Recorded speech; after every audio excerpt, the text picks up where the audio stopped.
different. And I guess kind of transitioning away from the lodge talk, this will probably be, I might make this a 2-part episode. So we could probably say this could almost be the start of episode 2 here, because we've already been going for like an hour. But one thing that we wanted to touch on was kind of people thinking or making a career in the outdoor industry, but then also the online side of that. Because I know we talked, it's kind of interesting talking before we started recording, so it'd be good to bring up now. But what are your thoughts on that? I know you had some good points before. So kind of the difference between making that career in the outdoor industry, because that could be the lodge life, right? But then also I'm sure lots of people who see you online think that that's kind of your main gig as well, right? So kind of hit on that there. Yeah, so like when I first, okay, so I'll start kind of like sidebar this. So when I first started growing a channel on social media, I'd actually filmed a television show that is not fishing related at all. And so I think I had like, I don't know, like 8,000 followers at the time, which was like so many followers for a person that's from a town of 1,000 people. And it was like a reality show. So like it wasn't the same audience that I have now, but like as my channel began to grow, and like I still have a like relatively small channel. Like some people I know will listen to this and say 25,000 people is a lot of people, which it is a lot of people, but it's considered in the influencing world, which I hate the term Yeah, influencing. we don't like It's that actually word. it's a micro influencer. That is the category that I am. Anything under Yeah. 50,000 followers is considered a micro influencer.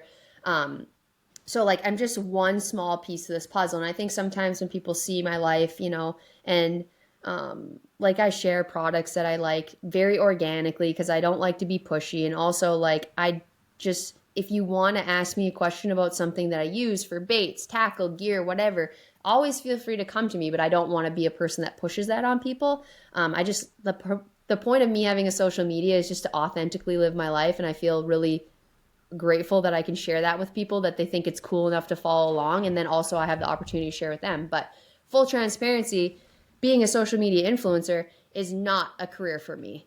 I don't Hmm. make any money at it. Like maybe with some sort of paid sponsorships that I get, some products and stuff like that, we're talking like under $10,000 a year. So like no one can live off of that. And probably 50% of that is products. So Yeah. for the most part, I like to, encourage people to like chase their dreams, follow their passions, and find a way to make a career at it, which I mean, I'm only 31 years old, so I know I'm young, but I spent literally 10, 12 years trying to find that career that, I went to school, I did the master's degree, I had a professional job. My parents gave me an opportunity to have a lodge life. And then I had to find a way to make money in the off season. And I sold shit on Facebook Marketplace, and I Yeah. freaking worked at bars, and I did whatever I had to do to make money. And it wasn't honestly until I started, my company's called Out There Social, that I really found something that I was passionate about in the outdoor industry that I could actually make a career out of. Like, and when I say a career, I mean like something that is like financially supportive. Because Yeah. when you are an entrepreneur, I always say this is like one week I'm like, damn, we're balling, Doug. Like we got money coming in, and then the next week I'm like, fuck, I can't feed the cats. Like we're Yeah. broke. It's so crazy how you can go from like one extreme to the other. But like Doug and I, we obviously collaborate on a few things business wise. We're married, so that's like our financials like are in some way tied to one another. So the decisions we make, but I think it's so hard to be an influencer, and there's so many.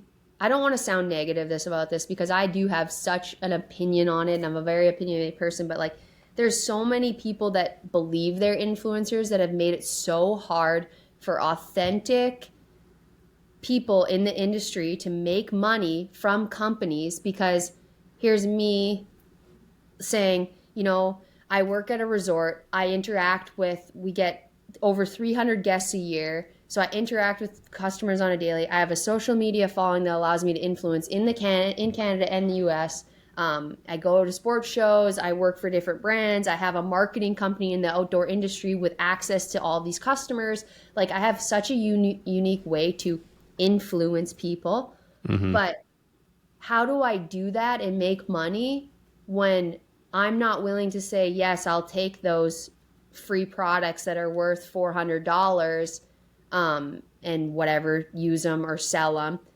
When I'm like, I'm not going to lower my standards or my authenticity as what I have for brands or businesses or people I work with. When somebody with 2,000 followers is like, hell yeah, I'll take those free Yeah. sunglasses. Like, they're going to give them to them. I'm like, Yeah. hey, can I have $1,000? They're like, no, she's going to do it for free. So Yeah.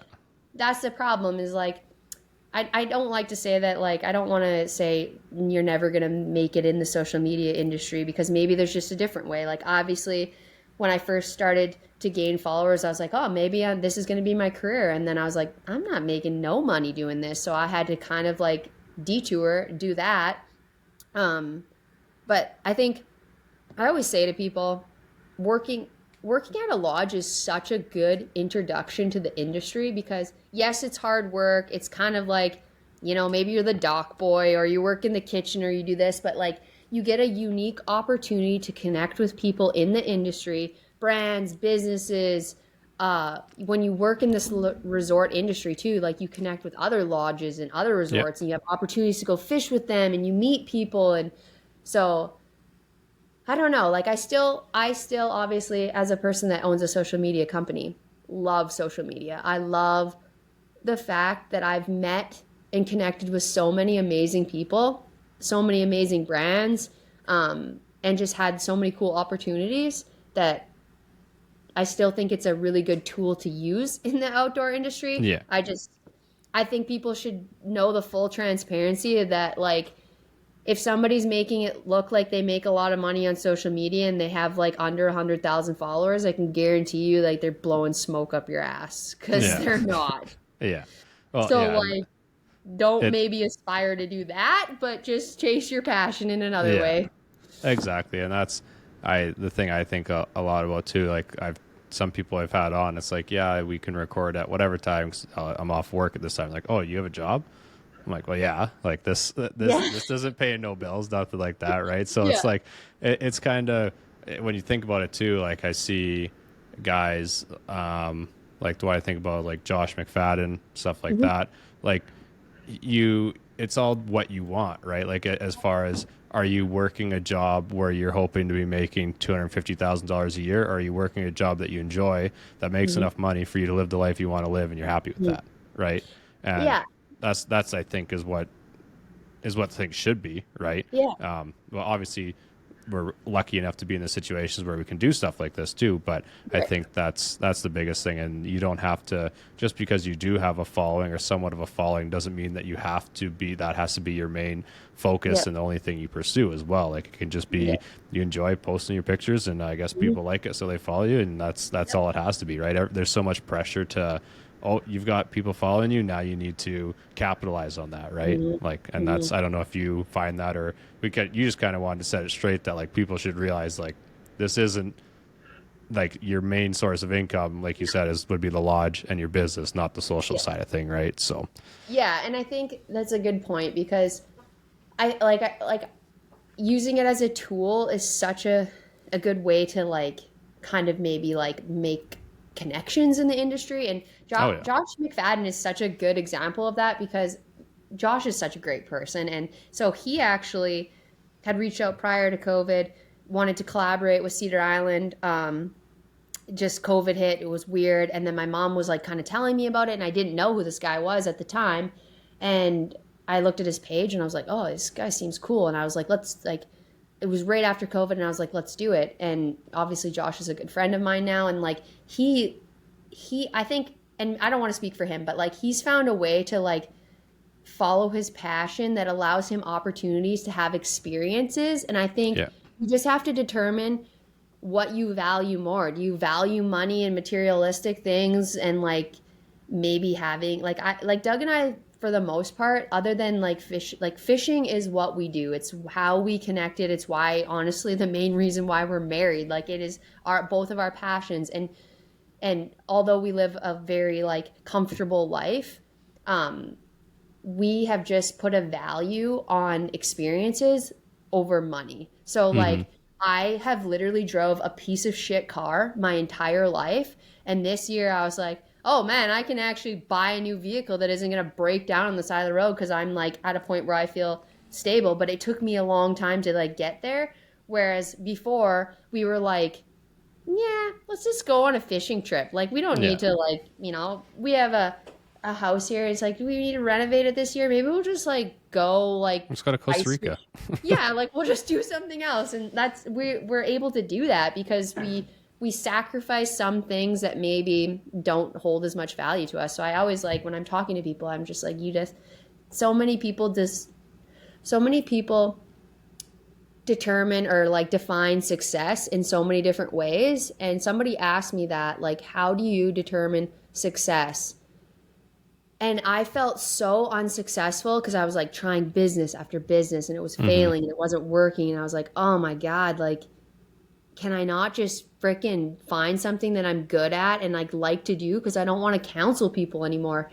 And someone said, oh, how do you define success? And I was like, happiness. And they're like, do what makes you happy and you'll feel successful. And I was like, fuck. Why did my guidance counselor in grade 12 tell me that? Like, what the hell? No, all the guidance counselor told you is, oh, they actually need people in the trades, so you should go into trades, or they need psychologists. Yeah. So you want to get a master's degree, you're gonna need a PhD now. I'm like, okay, I'm broke, like I can't afford that. So it's just, I think, I think people like, there's just so many opportunities to do, or like even work. So I work with Sims. Obviously, they're a sponsor of mine. Obviously, I love their products, but the reason I love their company so much is the people that work at it. Like their social media guy, he just left, but their social media guy that was there, the rep that we've worked with, we did obviously shot a little commercial or a little series at our resort. And like the people are just so amazing that I'm just like, that's why I work with brands like that. And like another great way to get in the industry, meet people. Like everyone that I know at Sims knows the guys that I know at Daiwa, or the guys that I know at Rapala, or the guys that I know at Otter. Like everyone knows everyone. So like once you kind of like, but the problem with, I will say like, no matter what you do, always just stay authentic to like who you are, what you know. Like I have had the luxury of growing up on a lake, being confident driving a tiller, be confident driving a boat. I still don't feel 100% confident backing a trailer into the water. Can I do it? Yes. Am I like a professional? Absolutely not. But there's so many people that show up to social media and are like, I can do it all. And I'm like, can you? Yeah. Because if you think that you know everything, then you probably know a lot less than you think. So I think just being open, asking questions. Doug obviously has been a great resource for me. I've learned so much since we've gotten together, but I've also, John Hoyer is a great example. Got to fish with him 3 years ago. Obviously incredible at walleye fishing. We're super competitive with one another. I was having a really hard season at the beginning of the year. Seeing all these fish, I couldn't get any of them to bite, chasing swim baits, all this. I'm like, I gotta talk to John Hoyer. Like, he's gonna help me catch these fish. And sure as shit, he's like, here's what you do. You're welcome. And I was like, he's so cocky. And then I go out there and I'm like, fucking bang, there we go. Yeah. Like he knows what he's talking about. Yeah, I'm like, shit, he is the walleye master. So yeah, I think you just have to, be willing to learn from people and honest about who you are and what you know and what you're like want to do, and you can be successful in it. You just have to kind of find which path is right for you. What path is right for me isn't going to be right for everyone. Maybe no one. Maybe I'm just like on this own path, and maybe you go on your own path. But I think it's really good to set the record straight that social media, it definitely is a highlight reel. And I've tried to be very transparent on my social media. If anyone listening has followed me, they've definitely seen me cry and have moments and be frustrated and all that shit, because that is a huge part of life. And it's a huge part of like working at a resort, being a guide. It's not, every day isn't living the dream. Like I literally hate that quote as well, living the dream. Cause I'm like, I think people just like have this, like, if I'm living the dream, I'm probably just fishing by myself every day, and that's living the dream. But I'm doing my best to chase my dream to like make it happen. So yeah. No, totally agree with that. It's so many people look through the eyes of the socials, and it's so hard when just as someone who fishes and follows a bunch of people that fish, it's Mhm. like, man, everyone's catching. I can't fish this week or whatever it is. And it's just all you see, and you don't even know when those posts are from. They could be from a couple months ago. They could be from Mhm. yesterday. It could be Mhm. photoshopped. It could be this. Could be that. Like Yeah, you people. don't There's know. always fish being caught. So if you were just to look Yeah. at that all the time and compare Yeah. it, you would probably think that you're the worst fisherman ever, and you don't catch any of this or that, and Mhm. it would just be terrible. But Yeah. it's always a highlight reel. But I think that's something important to think about. And I don't know if you had anything else on that, or do you want to transfer over to some, I guess, lake trout ice fishing tactics, kind of get into some of the meat and potatoes of some fishing? Yeah. I'm Yeah. I don't know if I'll be making it out opening day if these ice conditions don't hold up, but I do love to catch lake trout through the ice.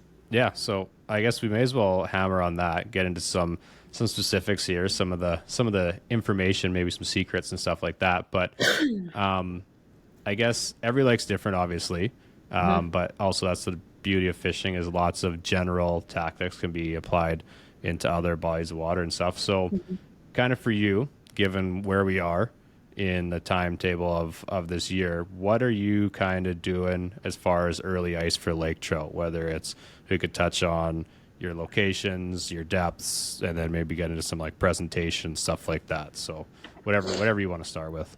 Yeah, so our season opens January 1st. So usually Doug and I go out. We, for the most part, fish pipestone. We did buy a house on Lake of the Woods last fall, and then we ran into some snow machine issues, so we didn't have as much luxury to travel around. But we really like to fish Lake of the Woods. There's one section of Lake of the Woods in Whitefish Bay that you can fish. So, but we've heard some mixed things. Like, so for us, fishing on pipestone, like the first 3-4 weeks of opener is like killer. That's when you want to be out there.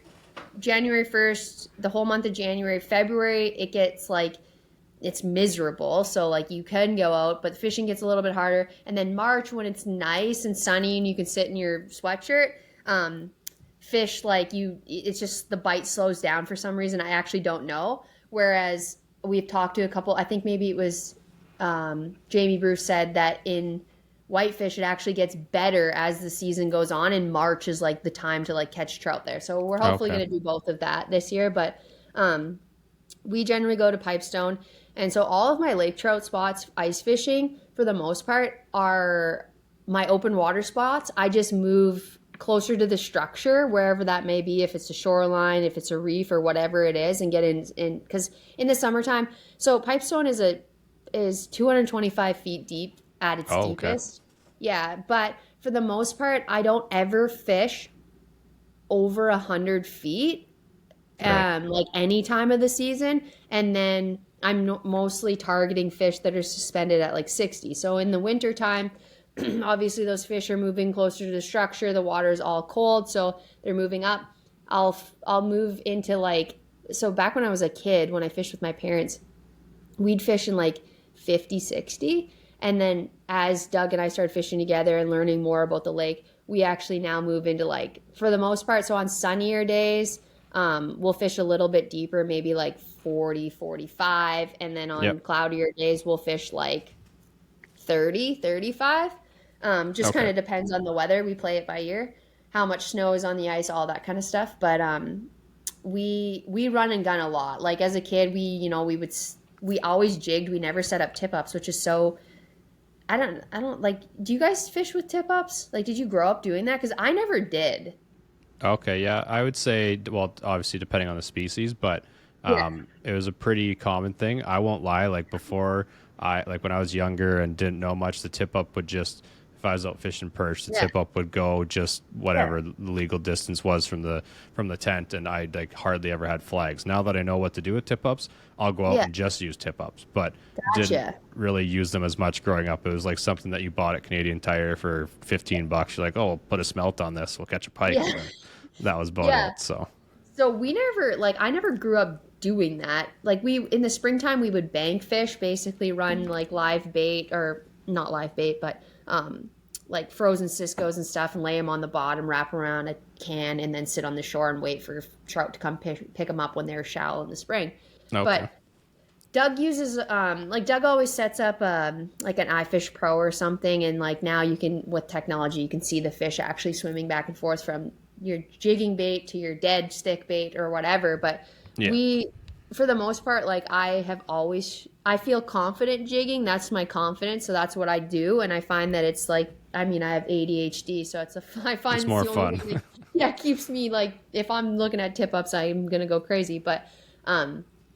We jig for them, but we move a lot. We change spots a lot. We give it like, I would say like, depends on the day, 20, 40 minutes. If we're not seeing fish cruising through, if we're not seeing any bait, pick up and we move. So we don't ever fish out of a shack for the most part, but unless it's really cold.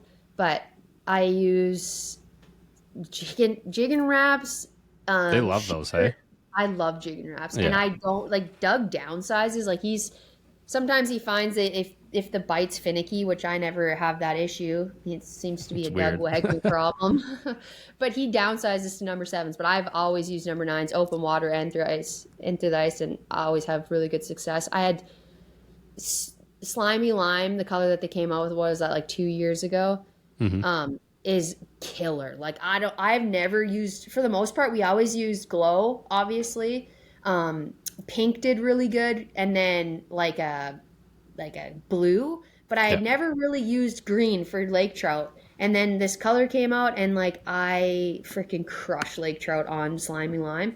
And then sometimes I use shiver minnows, depends on the day. Sometimes they like glow, and I also do really well with Swedish pimples, like the bigger ones. I don't even know I think they're 3/4 ounce. I don't think they're full. Yeah, they're 3/4 ounce.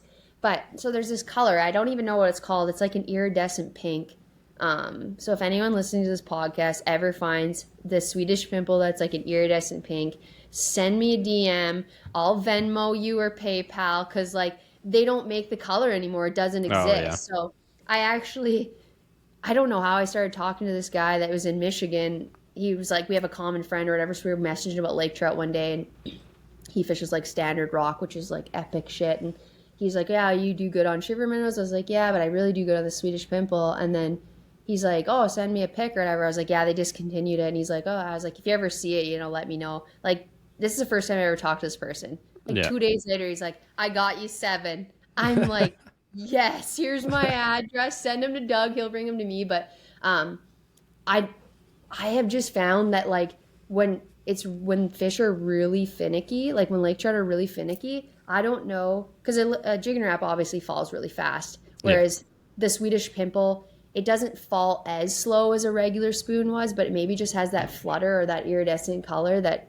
just, they go wild over it. And it's just like, if I don't, hey, my cats are fighting. Hey! Oh, now they're hissing. I got a stray cat, so things are a little bit tense in this house. Yeah.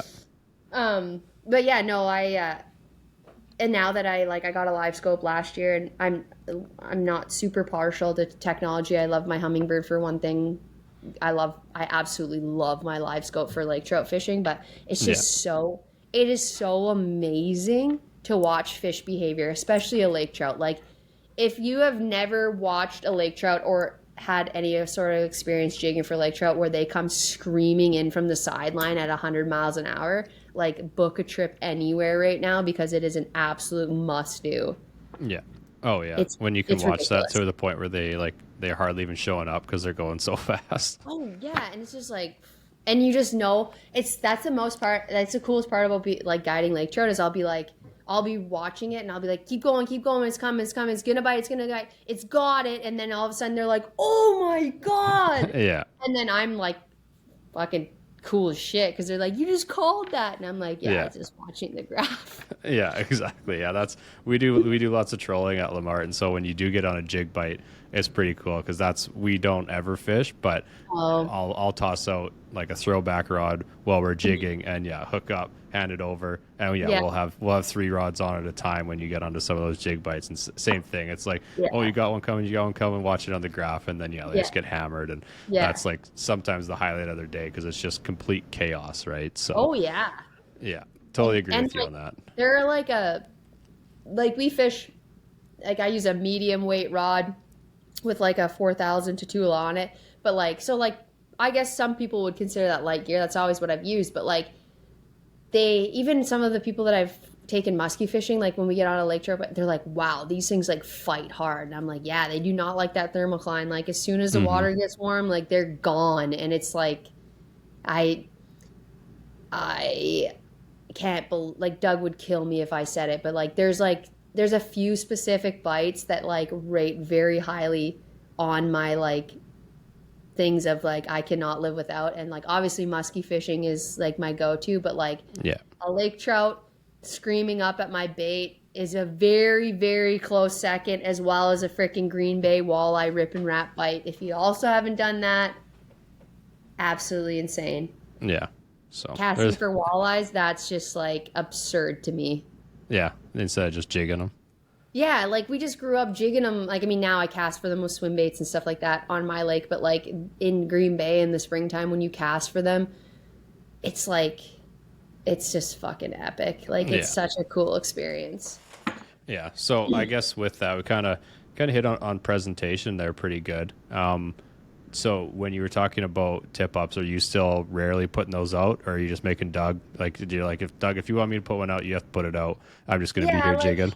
I'm not, like, I don't, to be honest, it's not that I'm like a prude, because I don't want to sound like I'm a prude. Like, I like to feel the hook set, but like, I just feel like I have to focus on one thing at a time. And like, and two, like, when you're fishing out of a hole, you're very limited. Like, we're talking like, now with technology you can see pretty far out, but when I used to fish just with like 2D sonar, like I would be so focused because like every time I'd leave my hole or like look at my tip up, I'd like just miss my freaking one shot at a lake Yeah. trout or something like that. But Doug usually puts up one or two, like if we're fishing together, and then like if we're fishing with other people, like we let them take the tip ups and stuff like that. But I would much rather just like fish for 20 minutes and be like, yeah, we're not getting that much action. Let's just move to a different spot. And when you're doing that so much, it's really hard to freaking pick everything up and move. Like Yeah.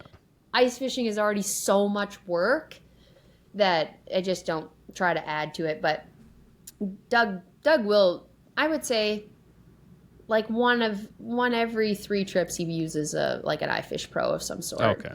Yeah, Yeah. and that's where they're different. I don't know how much stock trout fishing you do, but it seems like it's like a total opposite of the lake trout. Like depending on your body of water, I guess someone's gonna be mad that I'm saying this, but like with the stock trout, it's so much just a set line, right, on a jaw Yeah. jacker or something like that, and that Yep. seems to be like if I'm actively jigging, the jaw jacker usually is being set off like 3 to 1, 4 to 1, as far as me jigging. So then totally opposite could be with the Lakers, right? It's a lot more jigging and pick up some on the tip ups and stuff like that. So I think Yep. it's just it all depends. But I mean, you do like I know, I shouldn't say no, but I think for like Clearwater in Manitoba there for those huge Lakers, most of those are coming on a set line.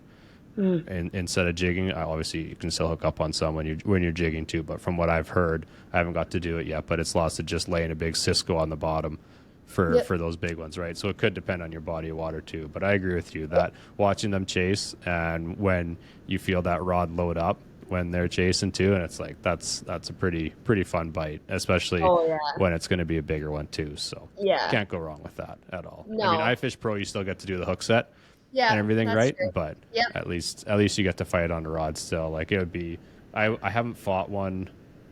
Yeah, I don't think I fought one on a hand line yet with the tip ups. It always ended up just being burbot when I have gone out for them. Oh, But Yeah. no, I think that would just be so like, especially if you're fishing 60 feet, like at least normal tip ups for pike, you're fishing like 8-10 feet of water, right? Like Yeah. not a ton of line to bring back in, but if you're 60 Yeah. feet, that would just be like, okay, I'm tired. I'm tired of Yeah, this. yeah, that's a lot. Yeah, no, for yeah, sure. it's totally. I think, like I've only fished a few bodies of water. Like I've fished a lot of different places too, but like it's so interesting always to hear, and even on my own body of water, like a lot of the locals in the summertime they downrig for trout. Like, and that's something we never did. So like I didn't actually go downrigging until like a couple years ago with one of the locals picked me up and I was like, oh, this is cool. Like it's an experience I've never had before. It's not maybe something that I would do often. Again, because it's not because I'm like, oh, I'm too good for that. It's like I don't have the confidence. I don't even have the confidence in trolling. Like I have just jigged so much that I've never really taken the time to learn how to do that, which is something that I definitely should like do, an opportunity to provide to my customers. But it's just you get so comfortable doing what you do, and you just like I just love it so much that I'm just like I can't not do well, and it. if it works, right? That's the thing. And jigging would be a lot more fun for clients too. I mean, trolling's nice when you feel that smack on the rod, but I haven't really used downriggers either, so I don't know if you really feel as much with that. I've just seen like the Great Lakes videos. Yeah, so that's kind of the thing. But yeah, it's all. I mean, if it's working and you're catching fish, the clients are happy, then it's always fun to try new things. But when you've got kind of your bread and butter too, it's like, well, why switch it up if things are working, right? So yeah. No, that's do you guys do much for walleye at all? Early ice, anything like that?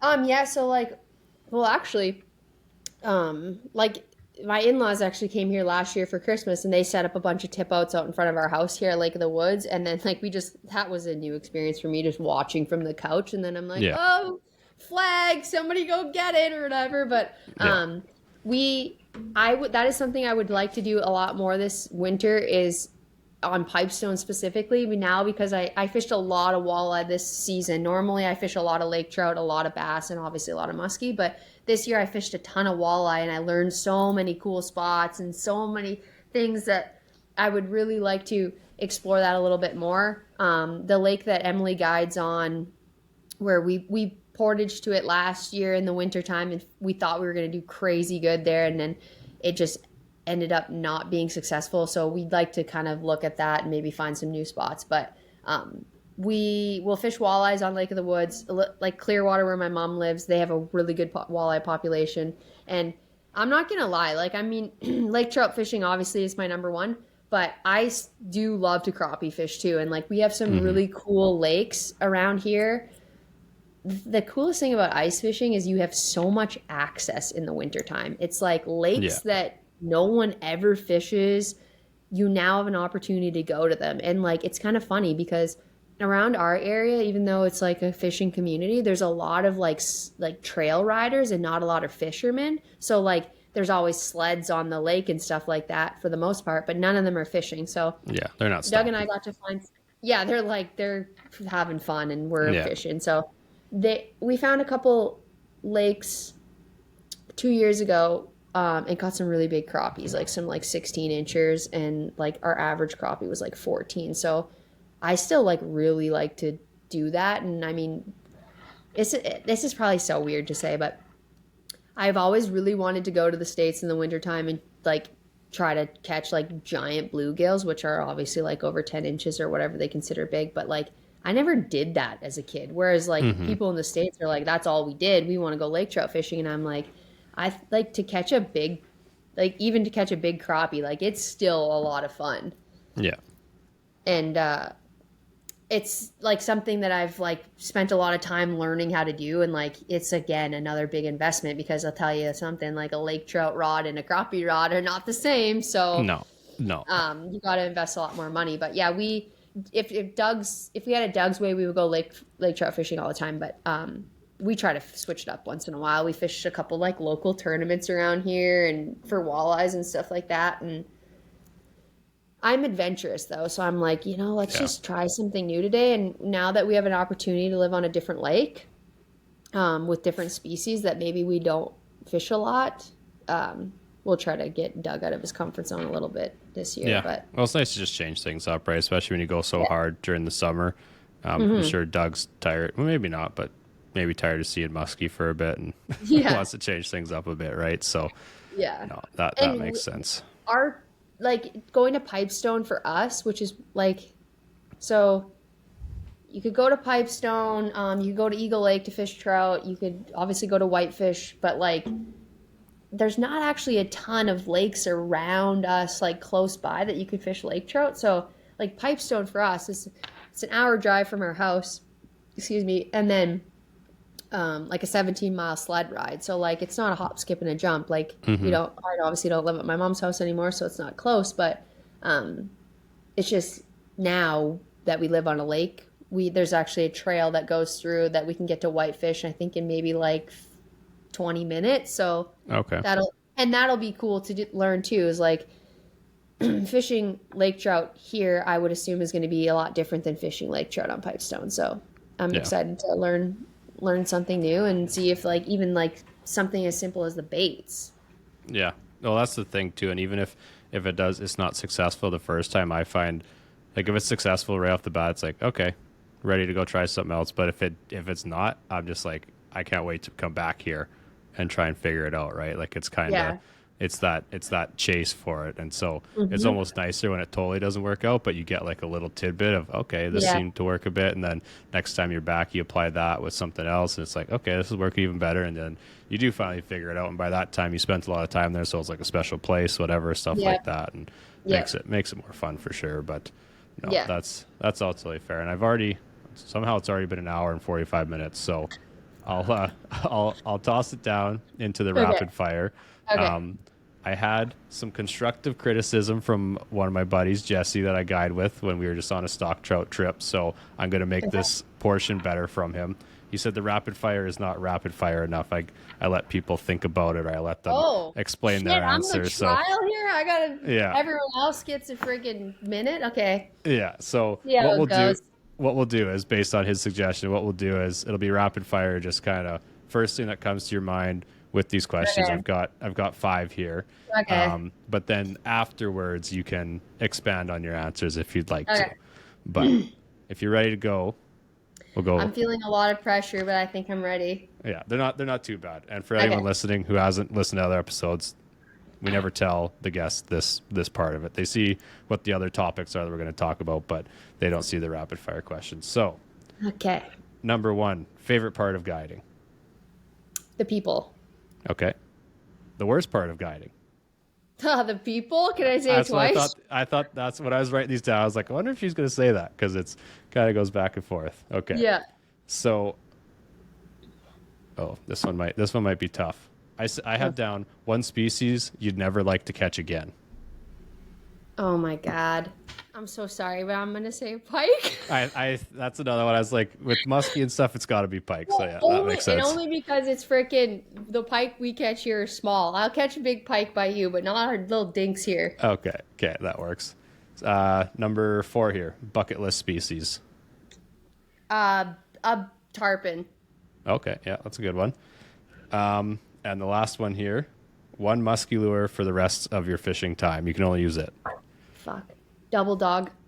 Okay, there we go.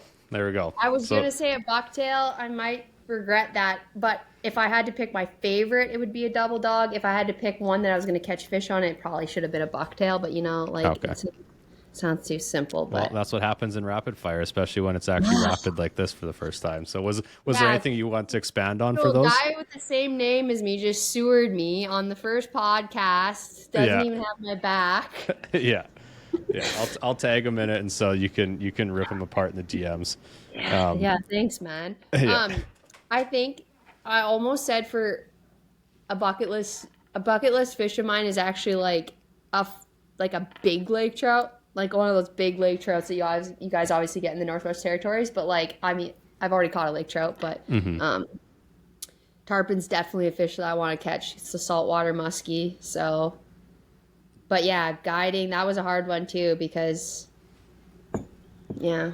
Yeah. Well, when I was writing those down, I was like, I can probably guess what the answer is going to be because I totally understand it because it's the best part and the hardest part about the job. So that totally makes sense. Like there's lots of other little things, but the thing that comes to mind is, I mean, I guess it's a people industry. So that kind of makes sense there. And then I was expecting pike as well, just because, like you said, or like I said, you've got the muskie, you got this, you got that, right? Yeah. Like it's pretty hard to turn down some of those other ones. And when you've got basically a 1A and a 1B, A being the muskie, obviously for that, it's a lot different. Because I'm sure anyone in Saskatchewan who fishes enough would way rather go catch a muskie than catch another pike. So that's Well, and fair. also like we don't catch big pike. Like the only time I really catch big pike is in the fall when like all of those pike come back shallow again. Like Eagle Lake is an incredible pike fishery like in the fall.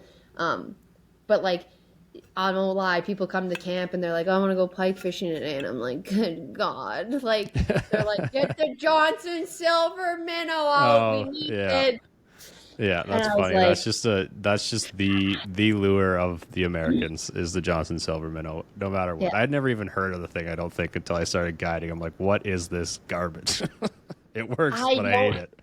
I know, like this sometimes, and like it's funny that you get those one customer that's like, oh, we haven't caught like, you know, oh, I know what they're gonna bite. Like doesn't matter the species, it's the same lure for every species, and I'm like.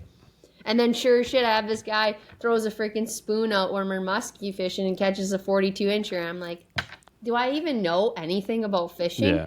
Because I'm like, go home and I'm like, yeah. Doug's like, how'd you do? And I was like, oh yeah, we got a couple today. And he's like, what'd you catch him on? I'm like, spoon.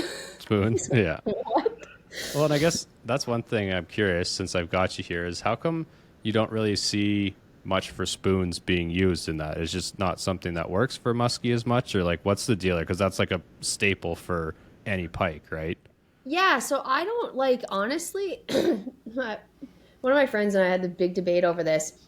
I don't know if it's like what do you use for tack, like gear? Because I'm thinking like the rods are so heavy, like an extra heavy rod with like 100-pound line, like true.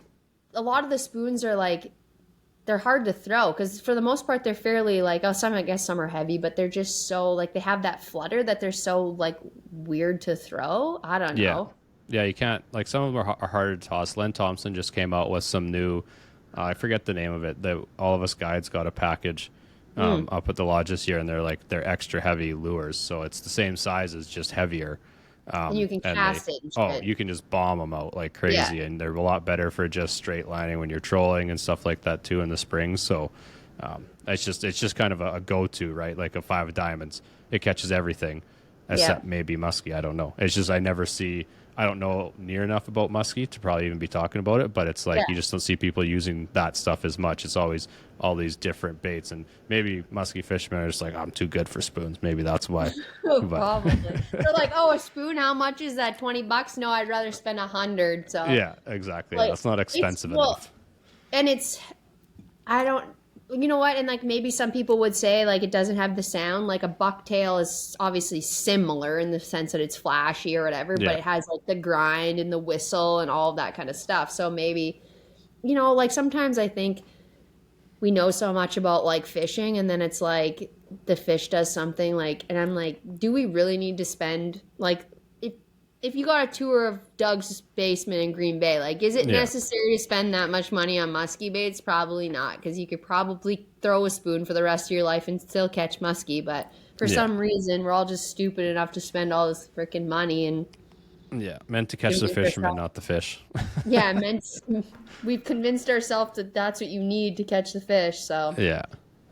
No, that's fair. Well, I guess before I let you go here, plug away. Where can everyone find you on your socials, your business, stuff like that?